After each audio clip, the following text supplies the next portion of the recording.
Bonsoir. Ce soir, on descend au cœur de l'élite financière de Lisbonne.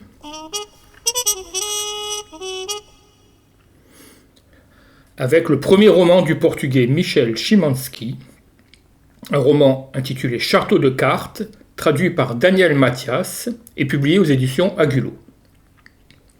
Notre guide dans cette ville, et dans ce milieu aussi huppé que corrompu, sera Marcelo Silva. Marcelo Silva, est-ce qu'il fait partie de ce milieu huppé et corrompu? Non, bien au contraire. C'est un ancien journaliste. Certes, il est bien introduit dans le milieu politique et financier de la capitale portugaise, mais là, il dirige une unité chargée de lutter contre la délinquance financière. Ça, c'est plutôt un boulot de flic. Oui, mais Marcelo était un journaliste spécialisé dans la criminalité en col blanc, justement. Et il a subi dans le passé des pressions pour ne pas publier ses enquêtes, et il a préféré perdre son boulot plutôt que de céder. Un incorruptible en quelque sorte. Mais aussi dur à cuire sous ses faux airs de dandy lusitanien. Nous sommes dans un Portugal au début des années 2000, aux prises avec l'austérité, mais aussi l'affluence des touristes. Et des retraités. Venus profiter des bonnes conditions de vie pour des gens un peu plus aisés. Il n'aura pas beaucoup de temps, Marcelo, pour s'installer dans ses nouveaux bureaux tout neufs. Non, car un banquier parmi les plus fameux, mais pas forcément des plus intègres, se fait enlever.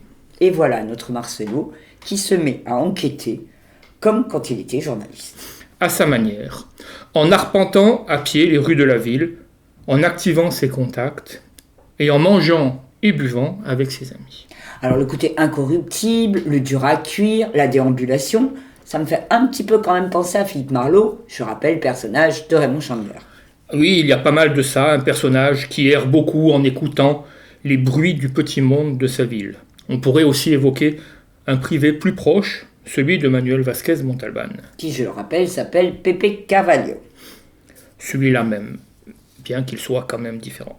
Marcelo Silva va avoir affaire à des notables sans scrupules, à des banquiers et des hommes de pouvoir, pour qui, je reprends une expression du livre, au Portugal, tout est négociable, même une agression.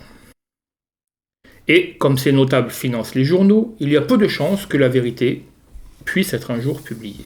Fatalité, Silva va avoir des ennuis. Des ennuis, mais on n'en dira rien. Alors il y a une autre idée forte dans ce roman, c'est que si ce roman se passe entièrement au Portugal, l'auteur évoque avec brio la géopolitique et l'économie de l'ensemble de l'Europe. L'auteur, qui comme son personnage a travaillé à la fois au Portugal mais aussi en Allemagne, nous montre aussi de façon très subtile mais néanmoins ferme l'arrogance des pays du Nord, Allemagne en tête, envers les pays du Sud. On a le souvenir de la crise grecque, on voit venir celle avec le Portugal. L'argent n'a pas d'odeur, dit-on, mais il a bel et bien des frontières. Et on connaît déjà ceux qui vont faire dégringoler le château de cartes. D'où le titre du roman. Miguel Chimansky dévoile ici un joli talent d'écriture servi par un humour cynique, qui sied fort bien à ce monde de la haute finance. Et comme le montrent ces quelques lignes extraites des remerciements en fin d'ouvrage.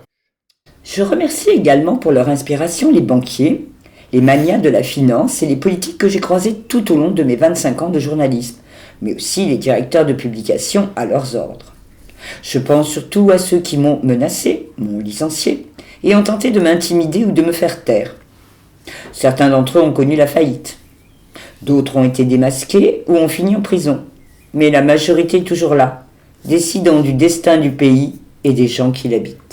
On voit que Marcelo Silva a encore pas mal de boulot avec son unité, mais on peut préciser que les éditions Agulot nous annoncent que ce roman est en fait le premier d'une série avec Silva, donc vivement la suite. Bonsoir. Bonsoir.